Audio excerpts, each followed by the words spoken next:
Welcome to What Not to Do. I'm Kyle Schmidt, and this is episode 12. I've got Matt Kowalczyk with me, owner of Cornerstone Benefits Consulting. He's had it all, he's lost it all, and now that he's got it back, he's taking others with him. You're going to love this episode where he leans into his failures to help equip you for success. So stay tuned. We'll be right back.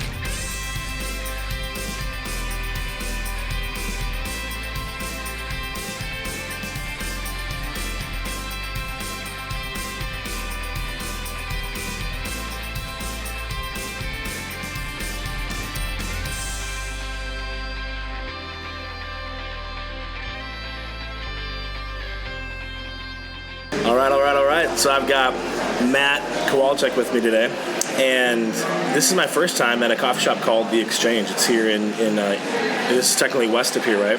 This would be west of here, yes. On this side of the river, and it's amazing. Not Matt's first time, but I'm sipping a cortado, which is cortado con pana, I think. Espresso with steamed milk, and for me, I'm rolling with the heavy cream. Give me all the fat, baby, right? That's awesome. And Matt, what are you drinking? I'm actually just having a cinnamon spice tea. Nice. Yeah, very manly. Very manly. So we just got dumped. I don't know. What do you think? 6, 7, 8 inches last night. It was a surprise. Absolutely. Yeah. But it was beautiful, man. Yeah. It was. You look outside. It was gorgeous, and then you get the shovel, and it's not as beautiful. Yeah, it's always a gift, and it's really how you look at it, right? Mm-hmm. When you live, for folks that are living in climates where you don't get snow or hardly ever, it's really, one of my favorite quotes is, life is 10% what happens to you, 90% how you react to it. So you could be grumpy about the snow and probably ruin the rest of your Tuesday, or you could be thankful for it and admire the beauty and be on with your day. So. Yeah, it was actually quite funny because my wife actually got up and said, "Wow, is that beautiful?" And my wife is warm-blooded by nature. Her family lives in Florida. She wants us to live in Florida. So for her to look outside and say, "Wow, that is beautiful," I'm like, huh. So it was a blessing because through the snow there was sunshine, and yeah, it was beautiful. Yeah. Oh man, well, we don't have Florida, but we got some nice jazz in the background for you guys, and hope you are enjoying that. Cool jazz. That's right. But Matt, we've met before. This is not our first rodeo. This is not our first time together. Correct.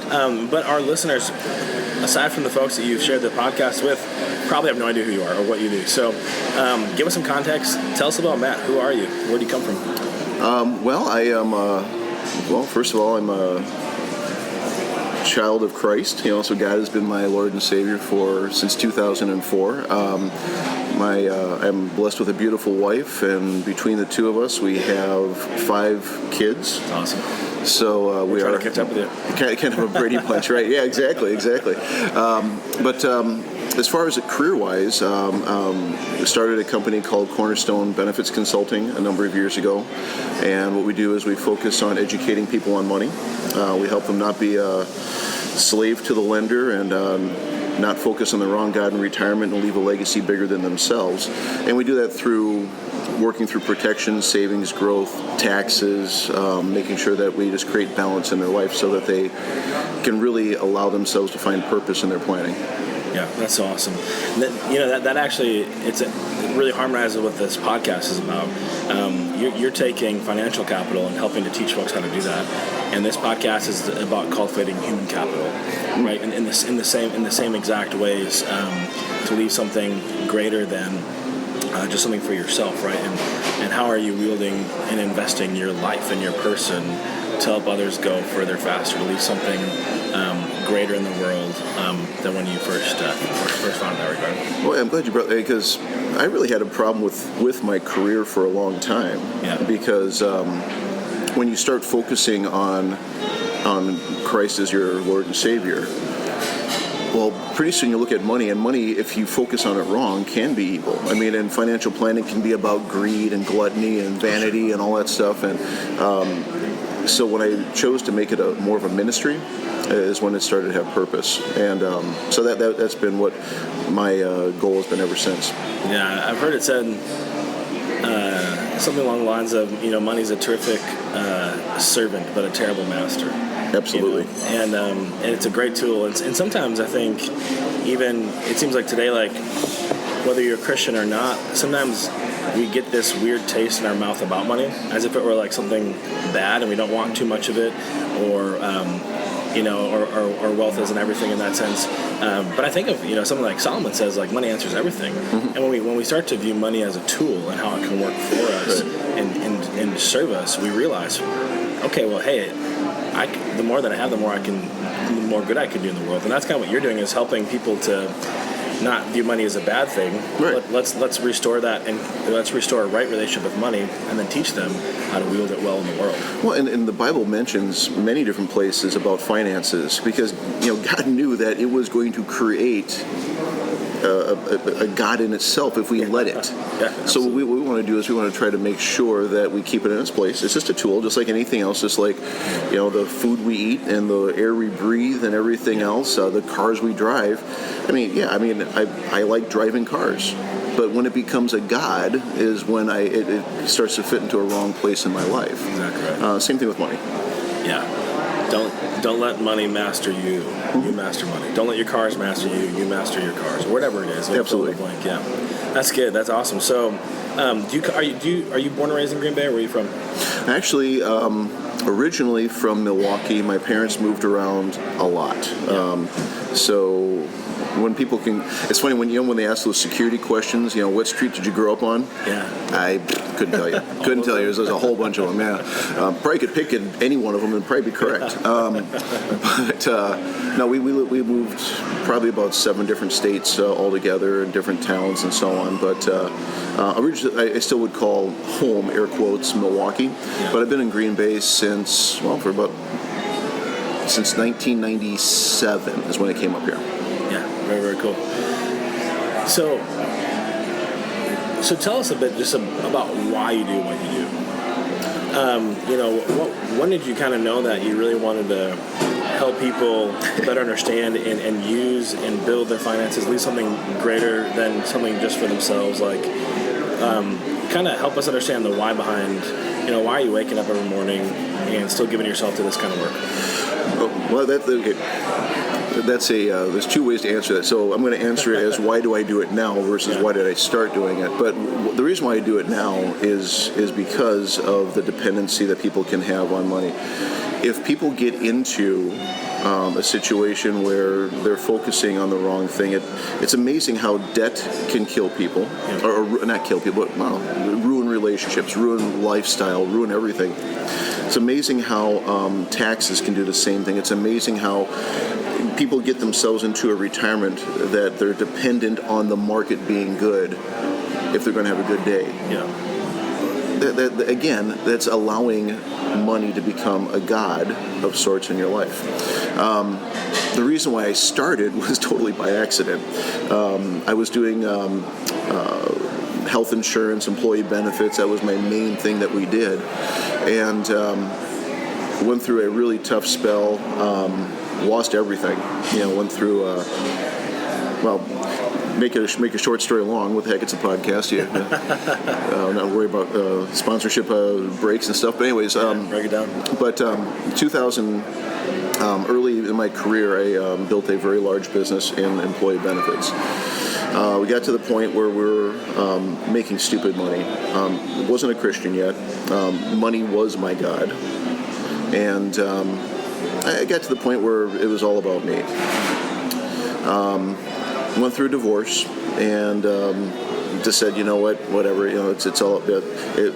I became very vain in my business. Fast forward a little bit, met somebody and she had me go to church, and she was totally the wrong person, but the right person to get me into an introduction with God. Yeah. It's weird how God will use weird different situations. So what happened is I started going to church, started studying the Bible. In 2004, fast forward a little bit, I came to Christ. I'm driving down Ashland Avenue and in my BMW 740IL, windows open, and like, God, this is all yours, take the wheel. In my mind, I was going to let God in. From that moment on, everything stupid that could happen to my business happened.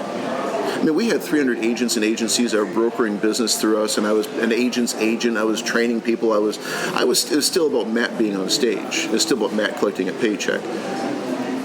But every single time I would lose something because of business going south, I could almost hear God saying, "Do you love me now?" I'm like, "Yeah, I do." But I lost home, lost car, lost house, lost boat, lost pretty much everything.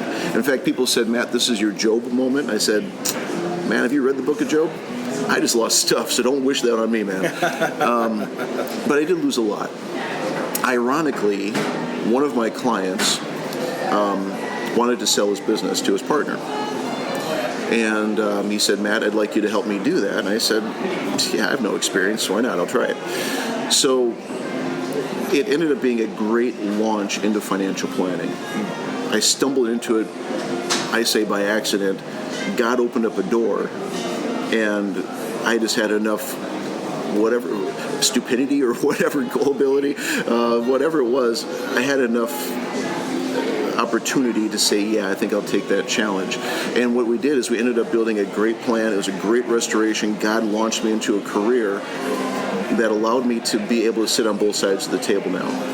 I can sit with business owners and talk about, yeah, you're blessed or cursed with affluence, you're getting slammed with taxes. Let's talk about a strategy, how to get that. How do we unpack your business? And I can have that conversation. Yeah.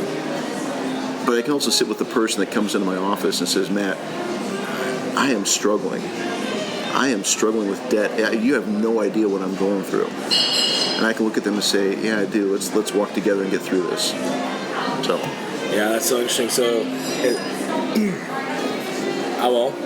out of death comes life, right? You had a kind of a death and resurrection there, and really, really, really, really neat to where what you're doing now has a sense of impact and significance and fulfillment in your own life, and has allowed you to even have a healthy dose of sympathy for your clients that you're walking through. You're not going through their exact situation, but you've been there before. You've been in the trenches, and you can walk them through that. That's awesome. Well, it's funny because I've been through divorce, and so people ask me about relationships. I'm like, "Dude, have you seen my resume?" I'm like, "Okay," but I am able to go through and talk about that pain. And again, I hated the scars when they were being inflicted, but I love the results of the experience of those scars to allow me to walk hand in hand with clients, friends, family, whatever.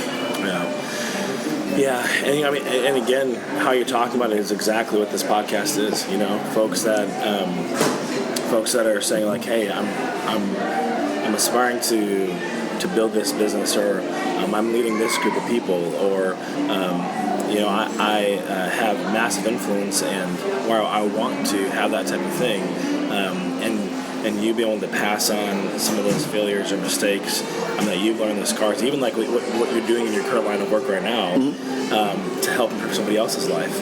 And again, that's exactly kind of the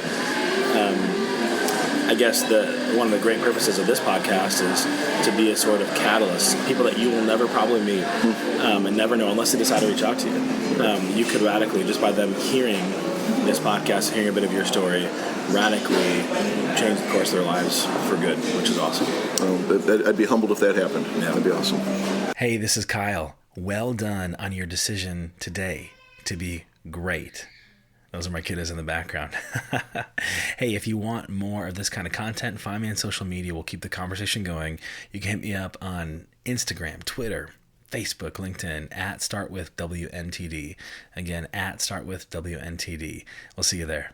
All right, so let's get into it, right? You've had success, you've had failures, and now you're seeing success again. And you're seeing success through the means of helping other people, which is really, really cool. Right. As you look back on the course of your whole entire career and your story, your journey, what are a few things that you've done right along the way that have helped you to see the success that you've had, both now, before you lost it all, or both before you lost it all and then also now? I think the things that allow me to have sex. Success would be my wife saying, okay. We're not editing that one. That is awesome. Honey, if you're listening, I'll be talking about this later. But what allows me to have exchange stays at the exchange. Success is actually, first of all, allowing yourself to be open to opportunities. Yep. I think so often we try to stay in the lane that in our mind we say, this is what I need to do, and be blinded by the opportunities that God provides. If I would have said, no, I sell health insurance only for employee benefit plans, I would have never gotten into this career by helping a client who wanted to sell his business.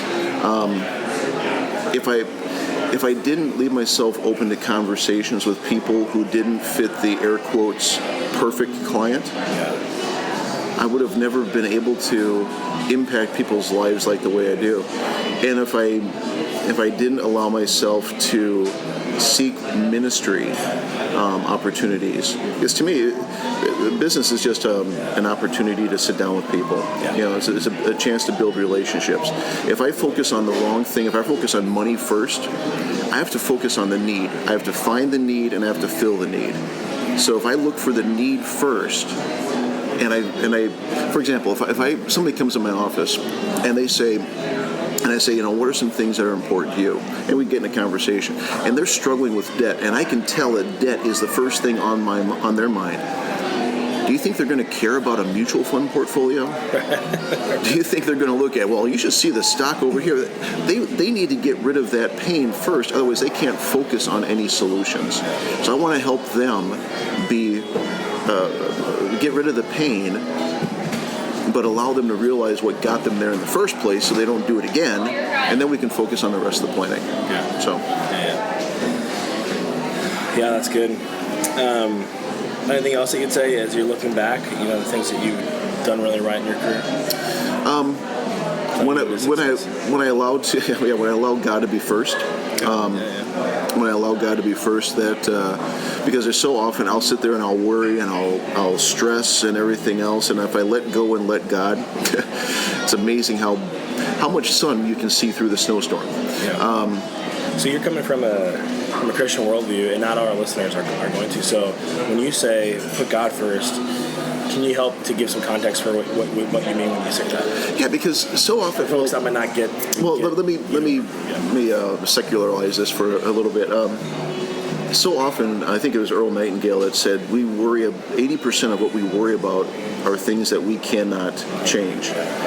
And Jesus says, don't worry about tomorrow because today has enough problems of his own. Yeah. So it's amazing how many secular views come from the Bible.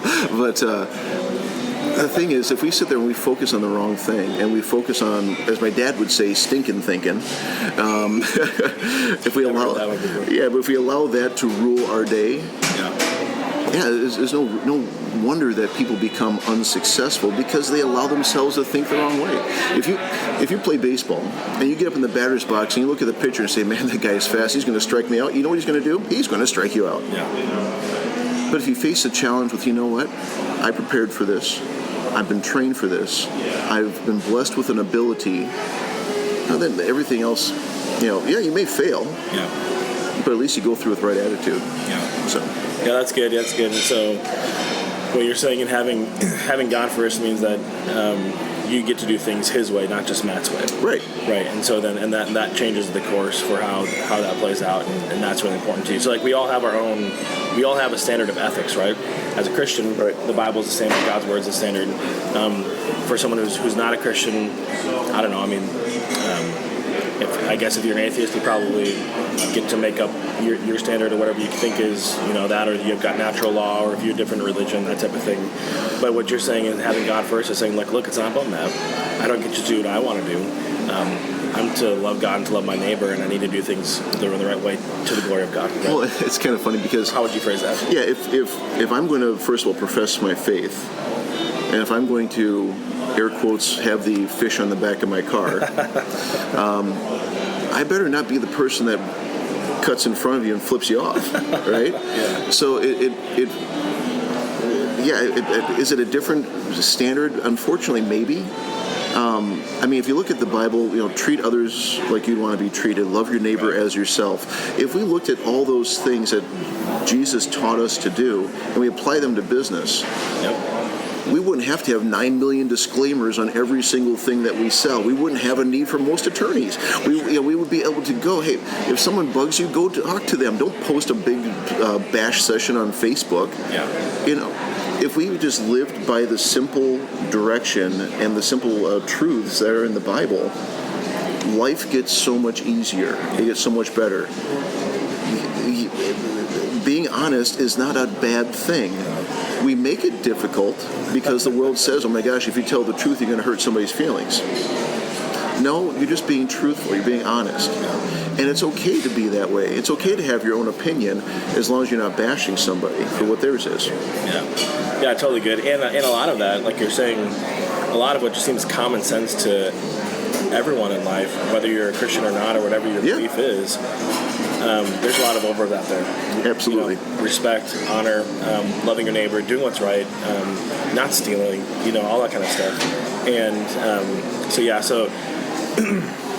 that's really important. And I think you highlight another thing. Like I had Chris Wise on from the C12 group. Sure, yeah. In the previous episode, really good conversation. And kind of like you're saying, like sometimes the business owner that has the fish on his truck is the guy you don't want to hire, right? Right. And when you talk about whoever you are, we're all living according to our values, and we want our work to be consistent with what we say we believe, that type of thing. So I think that's really important. And then even when you run it back to basic economics, if you have a product or a service and you're not doing it for somebody else, you're just doing it for your own, you're probably only going to have a hobby. You know what I'm saying? Right. So all of life is a life lived in service to others. There's ways, and really good ways, ethical ways that you can monetize that, right? Like starting a good business and providing good value or service or product to someone, et cetera. But yeah, I think that's a really good point to highlight. We need to live according to our values in whatever we're doing in life, whether it's work or play or family or whatever it might be. We should probably walk what our talk is, right? Yeah, absolutely. Yeah, it's good. So, looking back, you didn't do everything right. You alluded to it in the first segment. So, you're scanning back into your life. What's 1, 2, maybe 3, failures that just easily rise to the top? That in Matt's mind, man, if I could have those back, I would definitely do it. Not that you necessarily regret it, but there's sometimes those ghosts that haunt you in the night, so to speak. What would you say? Some of the big things would be, I would say believing lies. Because it's very easy to, when doubt creeps in, when in my faith, Satan tells you you can't, to actually believe that is true. It's amazing how often we don't get out of the dugout because we believe we're not worthy. The other big thing would be, I guess, it's just balance. The big thing is, as you're going through building a business, building a career and everything else, if you let things get out of balance, if you let your business and your pursuit of air quotes excellence outweigh family, outweigh your faith, outweigh the things that are truly important, it's amazing how much you're left holding a bag of money and stuff that ends up being empty. Yeah, so on that first one with believing lies, how would you say that in a way to say don't do this? Would you simply say don't believe lies, or how would you pass that on in a way of saying what not to do? Okay, well, if you look at as soon as doubt creeps in, just let it go, kick it in the butt, and say, you know what, I don't have time for you, because life's too short to not try. Life is too short to not try to make an impact. Now, impact may be something as simple as opening a door for somebody. It could be having a smile. It could be taking time for your neighbor who is snowed in or whatever, and saying, I'm going to invest in that person. Success is not. I think one of the things, as far as a lie, another lie would be believing that success is only monetary. Success is also the impact you make in others on a daily basis. and every single impact for the good is a success. And as you continue to mount up these minor, air quotes, successes, pretty soon you're building a mountain of awesome. So that to me, don't diminish success to just mean monetary. Yeah. Okay, so riffing on that a little bit, maybe a good way to phrase it is, don't let doubt in, and if doubt has crept its way in, don't let it stay. Kick it out. Yep, absolutely. Because what you're saying on everything else. Yeah, I kind of went on a tangent. Sorry. No, it's good. It's good, but everything else is going to be a ripple effect from whether or not you let doubt in and whether or not you let it stay. Right. Because if that's going to be the guest in your home, it's going to wreak havoc. Mm-hmm. Kick it out. Don't let it in. Don't let it stay. Yep. So that you can go on and building with true belief and faith the work that you feel called to do. Sounds good. Yep. Hey, thank you so much for listening. If you haven't already, and only if you think the show deserves it, would you go over to Apple Podcasts and give us an honest, thoughtful 5-star review? This will really help us in our mission to equip the world for success. So then you mentioned balance, and I think that's an important one, and that can also be a tricky one. How would you say in a way of like, would you simply just say don't lose balance, or don't get out of balance, or how would you tell someone who is saying like, man, I'm really like, what's that lesson that you're passing on? Don't do this. Well, first of all, if you're going to have balance in your life, you need to be open to criticism. All right. Balance is not easily self-checked, and doubt is not the same as criticism. Correct. Right. Correct. Let criticism in. Oh, right. Keep doubt out. Yeah. Well, constructive criticism, I think, would be good. But if you think that you're doing everything that you ought to with your family, ask your family. If you think you're doing everything at work, ask coworkers. If you're a boss, if you think, man, I am just it as the boss, challenge yourself to do a survey with employees with the promise that this will not impact their reviews or anything like that. Have them give you honest feedback. Encourage that. Because if you find out that, hey, everything that you thought was awesome, you may find out that those really awesome meetings that you do are ending up being so unproductive. The bottom line is balance is finding out mentors that can help you stay in balance so that your family life, your faith life, your business are serving one another. You need time to recharge as well. If I look at my calendar, I have a habit of plugging in as much as I can and creating as little space as possible. Well, if I don't create some white space, I fall out of balance. I lose creativity. So things that are balanced are going to be family, faith, business, creativity time, recharge time. Yeah. So maybe a way to say that would be something like, don't shun criticism. And really, you want to actually seek it out. You want to be the one to take the initiative to go to your spouse, to go to your family, to go Kids, to your employees. And instead of just letting, because like in one sense we want to think like, hey, we did all the analysis, I know what we're doing, I did all my reflections, I'm good, right? And how we see the situation could be completely different how our wife or our kids or our employees are seeing the situation. And you're saying that criticism is so valuable. It's even like a mentor. Yeah, absolutely. Yeah. Iron sharpens iron, right? Yeah. But and if you were to, we've done this exercise at a networking group called Clear Mission, that if you ask somebody to describe you, how would they describe you? It's amazing the response you get. What are the top 2 or 3 things they would use to describe you?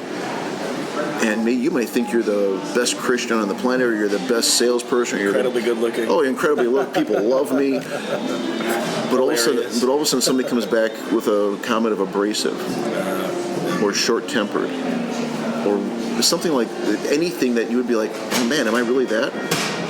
It's eye-opening. It's eye-opening.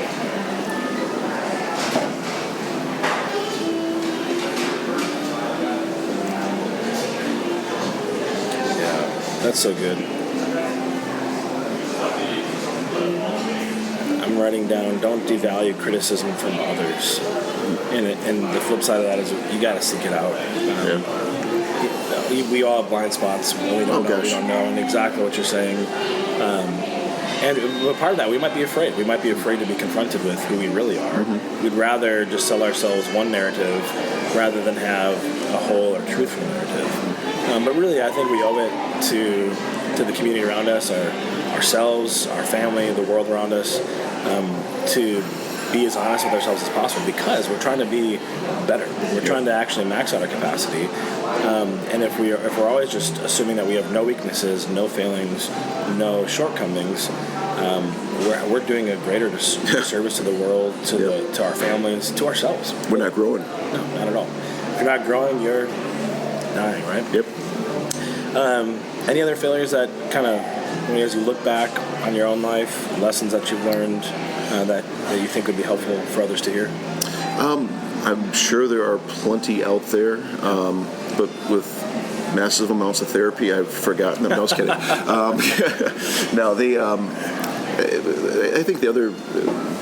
I think where my business truly became successful, and again, I use the word success not just by monetary standards, was when I added purpose, and before, when the purpose was not defined clearly. As a business owner, you can find yourself just running in circles and just trying to put out fires and trying to do the next thing, and you get tied up with busy work. So when I didn't have purpose and I didn't invest in people, one of the best investments I had in my business is when I started expanding and adding people that were valuable, and I allowed them to grow within the business. They added value. They did great with the business, and it also allowed me to be free to do the things that I wasn't necessarily good at. So invest in people and add purpose to your business are the things that I would recommend not avoiding. And it's going to be awkward, especially the people part, because you get to that point where you're like, okay, can I monetarily afford this? I stress the more stuff that you can delegate to other people that you don't want to do or you aren't good at, that's when your business starts to thrive. Yeah. So that's good. I think maybe a helpful way to phrase that is, don't stop at success. Move from success to significance, which is where you are when you found success personally for yourself. That's great. But significance, true impact, true purpose is actually reproducing that success in others. And that's exactly what you're saying is look around you. It's difficult. You're right. Look around you. How can you help them be successful? Because that's what's meaningful now. Right. Not just when you attain success, but now when you can actually help other people to grow and to be successful in those endeavors. That's meaningful. That's true impact. That's true legacy building in that regard. That's good. Well, as you're looking back, what would you do differently? You had a few failures. Mentioned that at one point you lost it all. So assuming that you got young guys wanting to start on a similar journey to what you took, how would you counsel them? What advice would you give them to help avoid maybe some of the same mistakes that you made? That's tough. Good luck. No, that's tough because of the failures. Yeah. That's really allowed me to do what I do now. I think the one thing in society, one thing in our culture is that we try to avoid people falling down. Yeah. My goodness, I mean, think about, well, I'm older than you, but when I was a kid, man, we didn't have car seats. We sat on the front. I sat on my dad's lap. We were in front of the steering wheel with no airbag, right? And I mean, my goodness. I remember we had a big station wagon, and while my parents were driving down the highway, we'd be crawling around the back. Absolutely. You're no different than the Cardone. Shooting at the cars. Which nowadays you'd be thrown in jail because you're a terrorist or something. Right. But not. I'm talking about the guns. But no, I think what I would avoid, what I would give people the advice is don't do it half-heartedly. And I don't think I ever did anything half-heartedly, but I tried to do too much on my own without seeking counsel. There was a bit of arrogance, especially when I was first starting the industry. I'm like, man, I'm going to do this on my own. It's all me. I'm not gonna give anybody else credit or anything else. It's all going to be about Matt.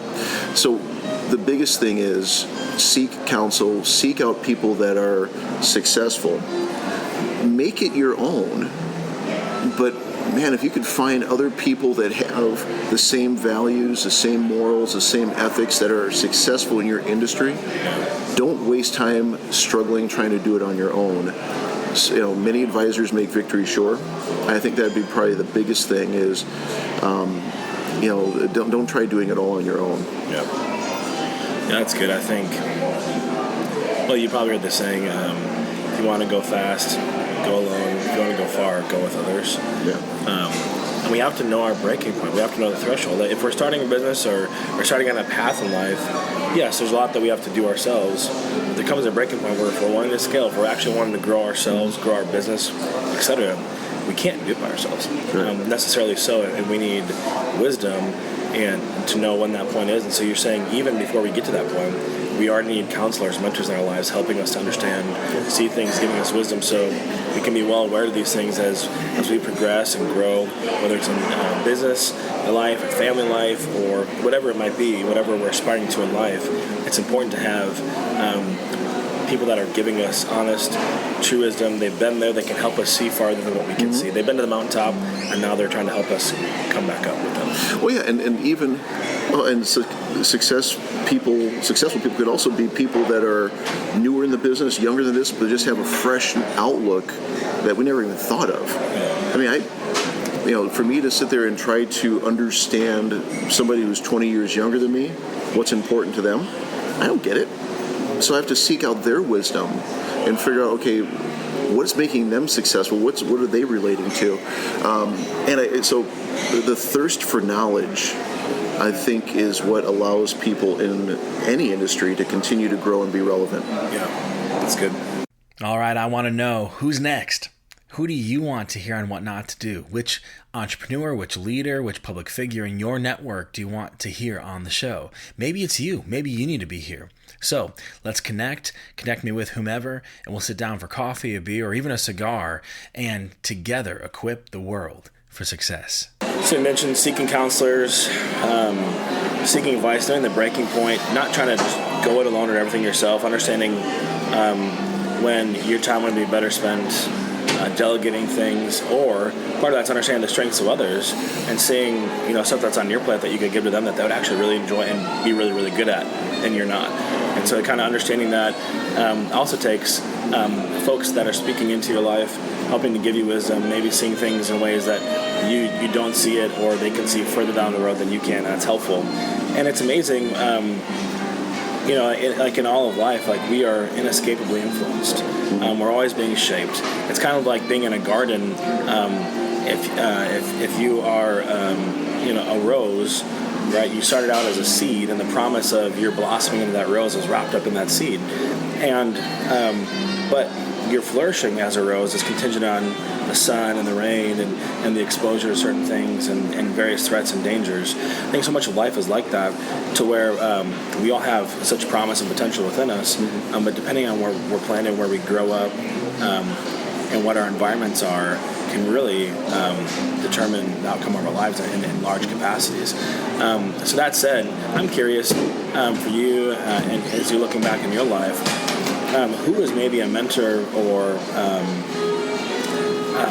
at least someone in your life that has really shaped and formed you in greater ways? Because there's probably a lot, but in greater ways than anyone else. Like, is there one person that comes to mind? And it could be someone that you knew, flesh and blood, but it also could be someone that you've never met before. Maybe someone that lived, hundreds of years ago, or someone, a contemporary but you've read all of his stuff, listened to all of his stuff, and he's really influenced you. And you would say, like, I wouldn't be where I am today without fill in the blank. Yeah. I would say the person who influenced me, probably good and bad, mostly in my life, would be my father. He was work ethic as far as teaching me what it takes to put in the effort. Was phenomenal. My grandfather was awesome. He had a statement that I always use. It says, it doesn't matter if you're a ditch digger, but if you can speak and speak well, you can be head of the ditch diggers. And I love that. I've never forgotten that. So those two in my life, as far as work ethic, have been great. my mom, just how to live life and enjoy life and just be a free spirit. That'd be the other one.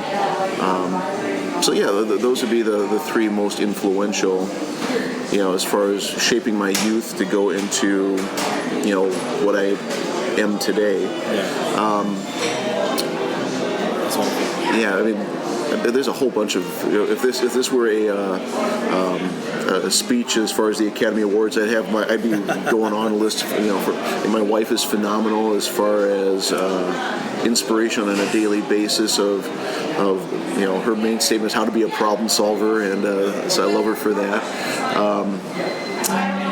My music pastor, when I was becoming a Christian, influenced me in a way that he probably never will never see. Who's that? Dan Dinkler. This is back at Appleton Alliance Church when I went there, and it was so profound. It was so, and I was playing, and he had the music in front of me, and I play saxophone, and I was trying to read off the music and everything else, and it wasn't in my key, so I was transposing at the same time. So you're thinking and trying to be almost robotic. He came up, just grabbed the music, pulled it away, and said, "Matt, just play." And I did, and it was so freeing. But when we look at business and we look at life, if we try to keep ourselves in a box of what the sheet music says we're supposed to do, we can lose the feeling. We could become robotic. We could become transactional versus relational. So that was, and he probably, that one small little gesture, he probably never even thought about it, but it was really kind of an eye-opening, I don't need to be stuck in what everyone else says I need to be. What a gift, in the smallest moments, and like you said, maybe he didn't even intentionally try to teach you a lesson or pass it on, but he gifted you something good. And it doesn't mean that what's written on the page isn't important. Right. But if we lock into that and we exactly like you said, we just treat it like a box, we're missing the whole point. That should actually be like a launching pad for what we can do. Yes. We can take it and then boom, go from there. Yep. And in this particular situation, it was actually better for not only for you but the entire team, probably those that were worshiping in that congregation, for you just to put the notes aside and just, in a sense, play what you hear and move in that way. No, to clarify, he didn't do this in the middle of the service and pull his sheet music and say, "Matt, that would have been a little awkward." This was during a rehearsal. So his name was Dan? It was Dan Dinkler, Dan, if you're listening to this, thank you. Thanks for helping Matt get out of the box. Absolutely. I was stuck. I was stuck. So this is kind of one of my favorite questions on the podcast, and it's always kind of funny.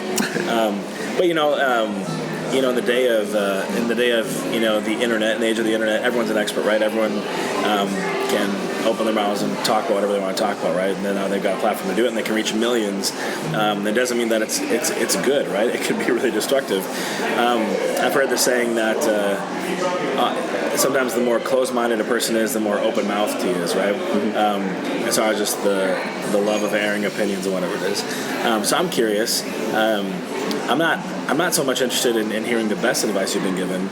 I want to know, Matt, what's the worst advice you've either been given or that you hear floating around these days? And I guess the way I usually set this up, kind of think about it, is that you're cranking away at the Exchange Coffee Shop in West Appear, and you hear Joe over at table 9 tell his buddy Pete, like, "Hey, you should go do this," and you stop, you freeze. It is absolutely the worst advice you've ever heard. The hairs on the back of your neck are cringing. You want to get up and just go interrupt these two perfect strangers you've never met before, because it was that bad. So I'm curious, what's the worst advice you're floating around these days? Wow, there's a lot of really bad advice. I guess for me personally, when somebody says that they need to seek security in a job, to me, I cringe, because to me that's the most insecure place. And again, this is totally my opinion, because seeking security from somebody else You're putting a lot of faith in that business going well, that person providing a paycheck, the economy doing well, you getting not paid too much so you don't look too bad on a balance sheet. So if a person foregoes creativity and foregoes entrepreneurship and foregoes the calling that God may have for them for the air quotes security of a paycheck, and I know it's easy. This is probably making other people's hair in the back of their neck go up. To me, this is a safe space. Yeah. To me, that is the worst advice a person can have, because I just had a gentleman call me up a couple weeks ago. He says, Matt, I am going to be out of a job in about 2 weeks. Do you know anybody that's hiring? I said, yeah, absolutely. He goes, who? I said, you. You want a job, you want a career, build it. There's no, at that point, if you think how freeing that is. You don't have to have a great resume.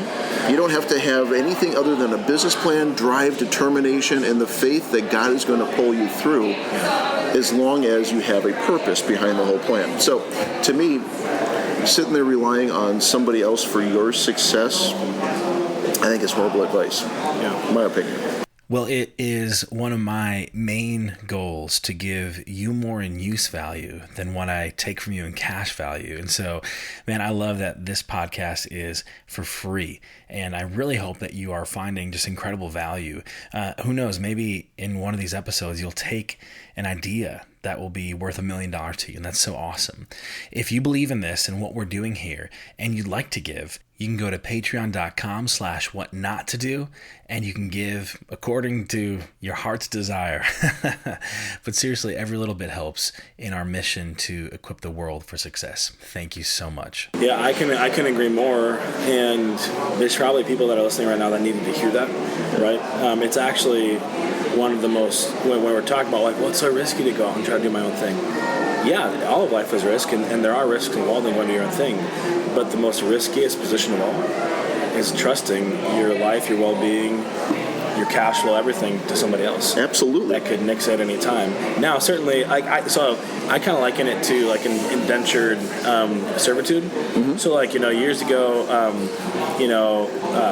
hundreds and thousands of years ago, there was a voluntary exchange between someone that wanted to be a servant and between an owner, right?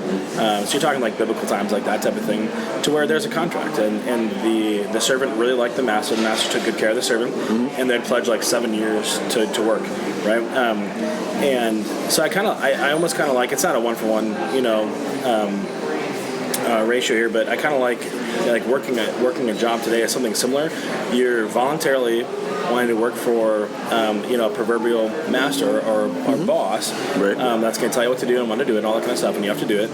And but you want that contract because you think he's a good boss, he's going to take care of you, the company, all that kind of stuff. That's great. I think there's a place in the world for that. But I agree with you. I think maybe more than anything, we've been kind of like programmed or conditioned to think that, hey, life is all about Monday through Friday, 8 to 5. We're going to live for the weekends, and we're going to try to do it building somebody else's business, but really building someone else's dreams. Absolutely. And I think like when did we give up? Dreams in a sense are meaningless if we never actually act upon them. If we don't, like you said, have a plan, execute that plan. But since when have we found it more appealing or attractive in life to give up on our own dreams and try to go build somebody else's? Absolutely. And even expanding that, this is going to be odd because, my background right now is financial planning, and I help people get into retirement. I will never, ever ask a person when they want to retire, ever. It's not a question that's ever asked during a meeting. I want to ask them, what does retirement mean to them? Yeah. So another bad advice I hear is, you need to retire at a certain point. Yeah. Most of my clients, I would say 90 to 95% of them, do not want to be irrelevant in retirement. Yeah. So getting them to a point where they still want to they want to have purpose. And in fact, this one guy said, "Man, I've built this expertise in my field. All of a sudden, I'm just going to not bless someone else with that knowledge." Right.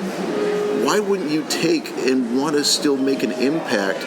Retirement should not be the next step to death sentence. Right. Well, this should be, in the Bible, how many people were used in their 90s, 100s, and everything else, building arks, things like this? These were not 20-year-old kids. These were people that were relevant in what we call, air quotes, retirement. Retirement should just be nothing more than an extension of the gifts that God has given you, but maybe now you use it in a different purpose. You're working, you don't have to work, but you're working now to serve. Doesn't that sound a lot better than sitting on a doorstep waiting for life to pass you by? Oh, for sure. And the reality is, we've talked about this on other podcasts, but I think we have a moral obligation to be successful. And then part of that success is exactly what I said before, moving from success to significance, where we've been successful, and now we're giving our lives to really focus on reproducing that success in others. Yep. And that's exactly what you're talking about. Retirement's not a lazy river to death, to the graveyard, right? Retirement, that period of life could be, hey, how can I now take everything I've known, not just throw it away, right, reproduce it in others, yep, right, so that they can go and have a greater impact in the world. And that's an amazing legacy, the fruit of which, a guy who does that might not see it in his lifetime, but think about his kids and his grandkids, and it's just amazing the ripple effect that can happen exponentially when people have this, hey, I've had success, now I want to take that and reproduce it in others, yep, and how much of a better place the world could be because of that in and of itself. A legacy should not just be a big fat paycheck to loved ones. A legacy should be the memories, the drive, the impacts that you've made post air quotes working. The legacy that you can show your grandkids and your kids that, oh my gosh, look what grandma and grandpa are doing. And look at the impact they're still making. Man, to me, that's relevancy in retirement. Yeah, for sure, and it's so maybe someone's not doing the same work. If they were an accountant, sure, for their career, maybe they're not doing the same work. Totally cool, but it's not saying, okay, I'm done with work now. See you later. It's saying, what do I have to do in this season of life? What's my work in this season of life? Right. And if they did their working career right, it has set them up to really go all in on the second. For me personally, I don't plan to ever stop working. Yeah. Like as long as I'm thinking and breathing and and yakking away, and I'm able to do the things that I'm good at, that I enjoy doing. There's an economic opportunity available there. Right. I'm gonna do that till I die. Now, it might not always look the same, and that's exactly what you're saying. Right. Like, let's not focus on an age. Let's not focus on a certain point. But let's see this as a bridge to how your work is going to look like in this season of life, moving to something so much greater than just yourself. Yeah. Because what you've done isn't a waste, and we don't want to waste it. Well, when I talk to my kids, and my kids are awesome, love them all, and that's some of the things we try to impart on them is like, don't sit there and focus on building money just for retirement. Plan on serving throughout your life. My wife is, air quotes, retired. Yeah.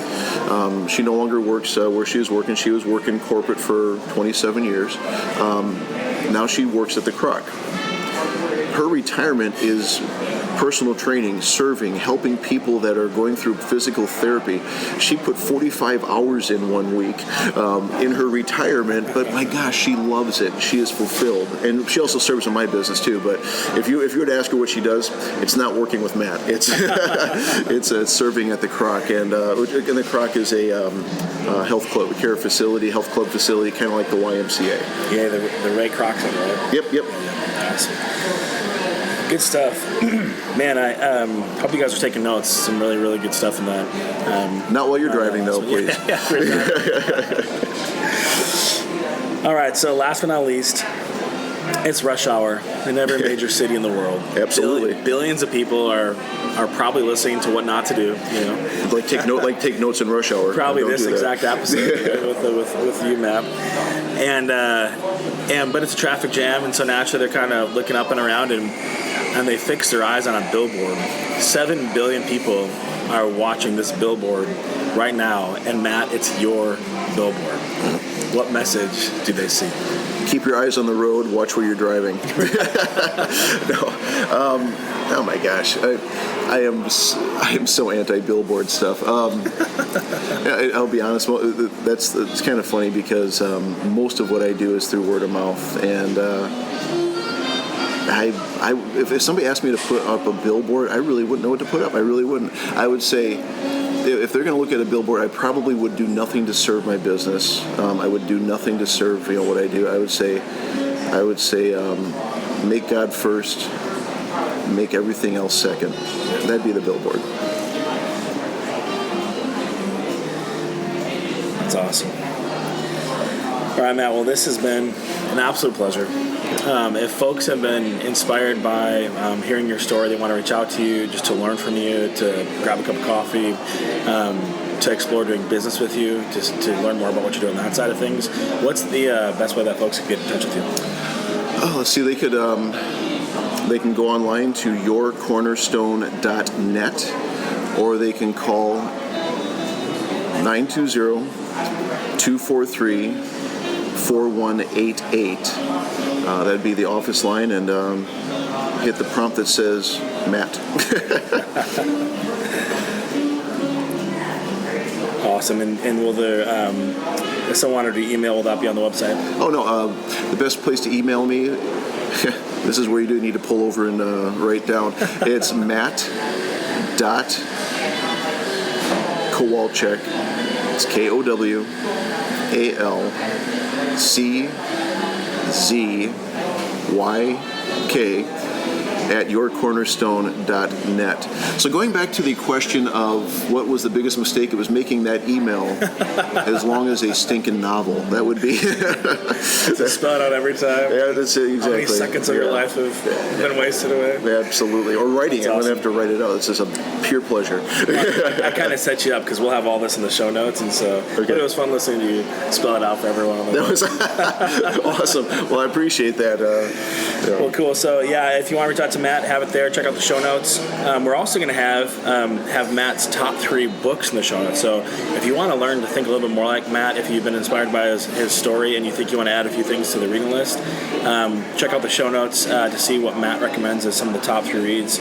But Matt, this has been an absolute pleasure. Thank you so much. Absolutely. Thank you. Man, I just love talking with Matt. He's always so positive, always smiling, always so kind. He makes you want to aspire to all those things yourself all the more.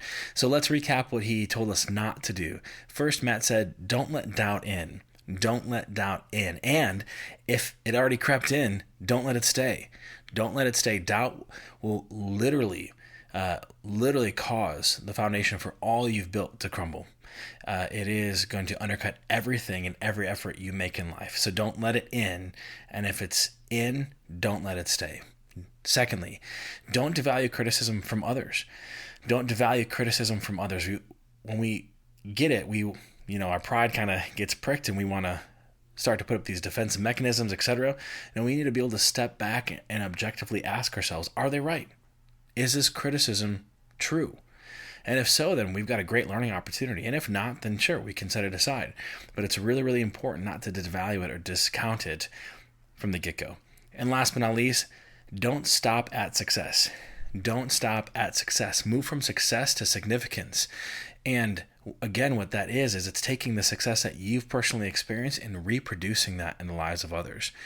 You don't have to wait till a second half of your career to do that. You can be doing that now. Wherever you are finding success, wherever you are learning, learn for the sake of others.